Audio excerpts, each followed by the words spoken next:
Who's the best movie reviewer through and through? That's Movie Mania on YouTube. That's who.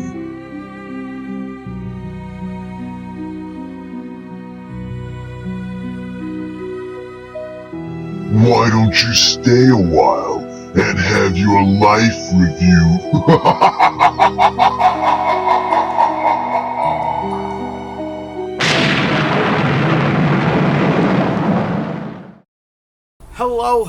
Hello everybody, it is Matt and it is Scary Saturday and I am back at you with yet another review. Before I roll on any of that, I want to wish each and every one of you a great morning, evening, dawn, day or dusk. All that lovely stuff, because life really is too short as is. Do me a really huge favor and like, share, and subscribe. I love seeing your beautiful faces when I'm here. I know I can be here an awful lot, but I do try to keep myself busy with the reviews for you guys. And then last and foremost, check out the description box. I give you a bigger bite of every single movie of every single day, such as your brief synopsis, starring cast, directors, runtime of the cut I am watching, along with a link for a trailer for today. The film itself is not out yet for mass consumption, but give it a little while and it will be. It is well worth your try. There we go. There's my notes. All right. So what do we got going on today? We got Showdown in Secret City. It's got a 2026 release date. Not rated, of course. Runs at an hour and 37 minutes. And it is starring Travis Graves, Kandi Thompson, Luke Walker, Vinnie Vineyard, Tommy Mack, Brittany Brooks, Kirby Simon, and Amber L. Schultz. All of them did a great job in their own roles. And then this is directed by none other than Vinnie Vineyard and Luke Walker themselves. Big and Funky Productions is what they're known for. Very cool company. I've reviewed several of their films thus far. I look forward to the future and hope to continue reviewing their films because I think they are well worth the watch. They know how to keep you entertained. They do a good job blending genres. There's just so much great stuff that they do with this that I absolutely love and adore. Now, what is this movie about? Well, it's about a group of filmmakers who have been making bombs after bomb after bomb. You know, they're not really good at what they're doing. They do not have the finger on the pulse of society to make a huge blockbuster. But then the studio comes to them and decides, oh, we're going to have you do a film with AI. The AI comes up with like 530 some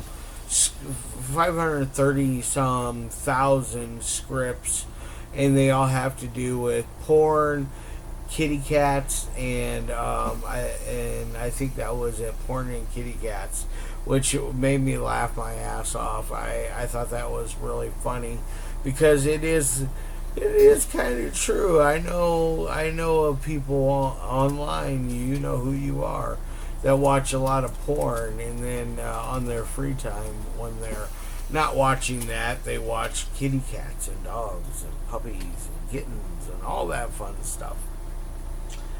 But so they make this AI film after they've come to an agreement on what they can do for the film itself. They end up making a film called Guano Man, which, you know, is a ripoff of Batman. It becomes the biggest blockbuster of the year. They made such a blockbuster that Batman is now referred to as the ripoff Guano Man. So it shows the extent of how popular this film became. and then they have a showdown with some AI, which is really great. I believe Tommy Mack played the AI robot, if memory serves me correctly. He did a pretty cool job. I dig it. They kind of did some Max Headroom type stuff with the picture from the robot itself showing the head, and then obviously it shows it when we have Kirby Simon, I believe was the name. Kirby Simon, when her character is on there, she does the glitches too. She shows out several times throughout the film. Each and every time, she's very robotic in the way she delivers her lines, which it works perfectly.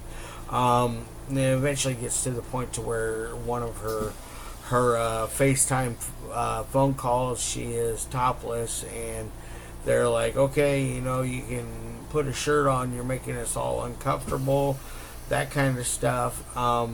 You find out later that the AI has created these like sex bots. They're robots that are used for pleasuring people, and they all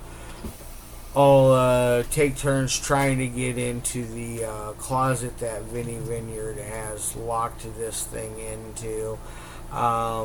Even at one point, you see him go in there, and he does it. Funky's great. I love Big and Funky. They're so much fun. And it just really goes on a fun little path. I don't want to give away anything else, to be quite honest. I think I've given away enough as is. We're going to move on to the three things that I love my films to meet. First and foremost is the audio. The audio is very professional and works perfectly. There's not a moment where I can't hear what a character is saying. There's no outside static. It's very, very top shelf, top tier kind of filmmaking when it comes to the audio sense. I think they are well competent and know what they're doing with that and filmmaking. I think it's really cool when a group of filmmakers come together and they're able to make something like this without losing sight of the final product, or on if it's going to be entertaining or not. So they do a good job there.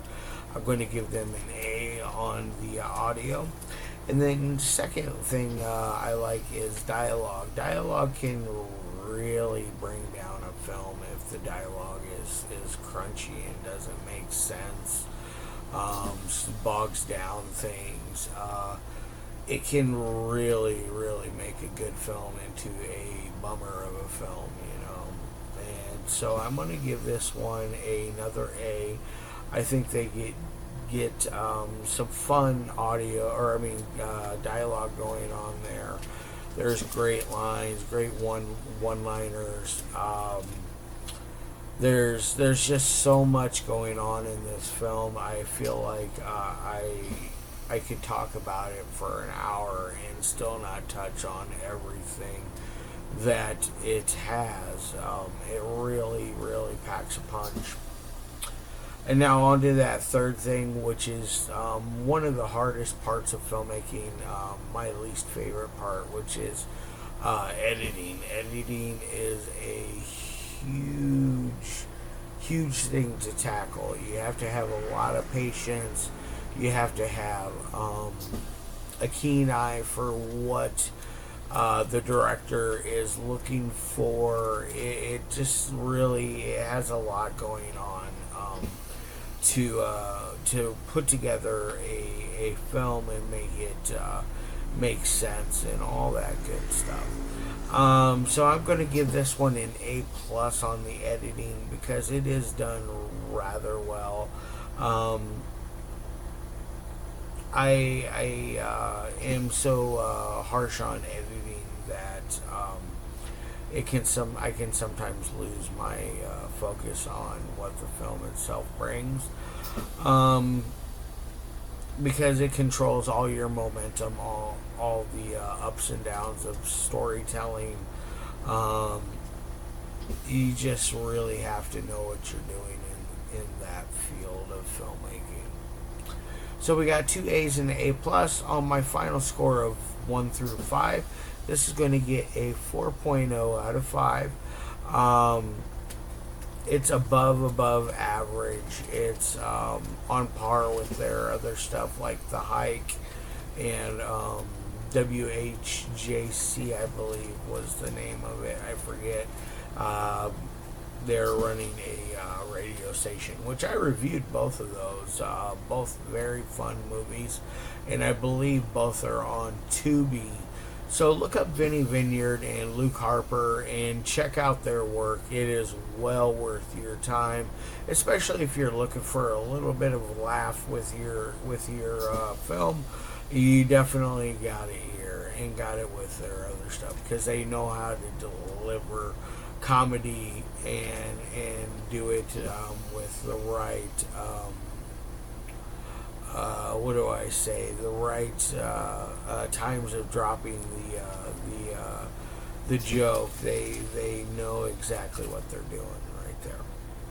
All right, I'm gonna get the hell out of here. I hope you guys have a fantastic rest of your weekend. I'll be back at you next week with another review.